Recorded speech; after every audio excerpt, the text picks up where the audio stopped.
नमस्कार दोस्तों, आज मैं आपसे इस बारे में बात करना चाहता हूँ कि मारुति सुजुकी इंडिया की सड़कों पे राज क्यों कर रही है।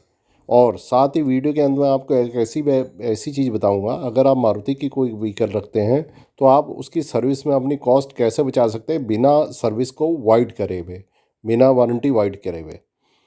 आज मैं नोटिस कर रहा था कि मारुति का इंडियन कार मार्केट में लगभग 40% शेयर है, यानी कि हर 10 में से 4 कार मारुति सुजुकी ही बेचता है। ये ऐसा क्यों करता है? सबसे पहला ये है कि उसने इंडिया के कार बायर्स की नब्ज़ पकड़ी हुई है। वो जानता है कि इंडिया के कार बायर्स को क्या चाहिए।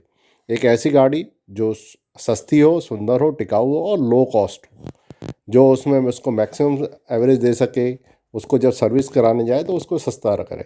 साथ ही वो ये भी जानता था कि आने वाले टाइम में जब कस्टमर अपग्रेड अपने आप को कर रहे हैं, तो अपग्रेड करने के केस में उसने डायरेक्टली इस स्ट्रेटजी के तहत अपनी मार्केटिंग स्ट्रेटजी में एक बदलाव किया, जिसमें उसने अपनी डीलरशिप नेटवर्क को दो हिस्सों में बांटा।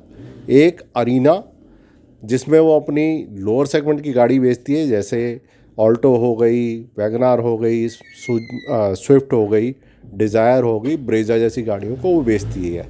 दूसरा, उसने अपना एक प्रीमियम नेटवर्क खड़ा किया जिसको नेक्सा के नाम से जानते हैं, या उसको आप नेक्सा के नाम से जानते हैं, जिसमें उसने अपने प्रीमियम सेगमेंट की गाड़ी, जैसे बलिनो हो गई, बलिनो, ग्रैंड विटारा, जिमनी, इस तरह की गाड़ियों को उसने उस नेटवर्क के लिए खड़ा किया।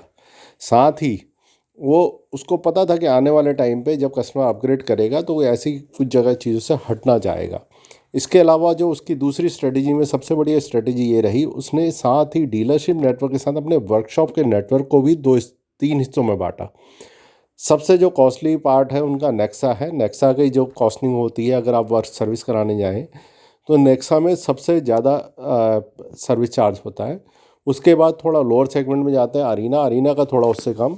उसके अलावा उसने आम पब्लिक के लिए एक मैक्सिमम नेटवर्क फैलाने के लिए आम पब्लिक के लिए एक मारुति मारुति साथ ही उसने मारुति ऑथोराइज सर्विस स्टेशन के नाम से, मास के नाम से, एक सर्विस नेटवर्क का उसने वर्कशॉप तैयार किया, जिसमें उसकी सर्विसेज सबसे ही सस्ती होती हैं। इस तरीके से मारुति ने अपने आप को एक इंडियन कार बायर में अपने आप को स्थापित किया। क्योंकि अगर आप गाड़ी लेते हैं, गाड़ी लेना तो आसान है, लेकिन गाड़ी एक हाथी की तरह होता है, सफ़ेद हाथी की तरह, जिसको साथ में रखने में कॉस्ट लगती है। उसी इसीलिए एक आम कस्टमर, आम इंडियन बायर, कार बायर ये चाहता है कि जब वो गाड़ी ले तो उसकी फैमिली में उसको कॉस्टिंग कम से कम पड़े और वो उसका मैक्सिमम एडवांटेज उठा सके। आपको ये जानकारी कैसी लगी? अगर अच्छी लगी तो प्लीज़ ऐसी जानकारी के लिए मुझे सब्सक्राइब करें, लाइक करें और मैक्सिमम इस वीडियो को शेयर करें अपने साथियों में। Thank you.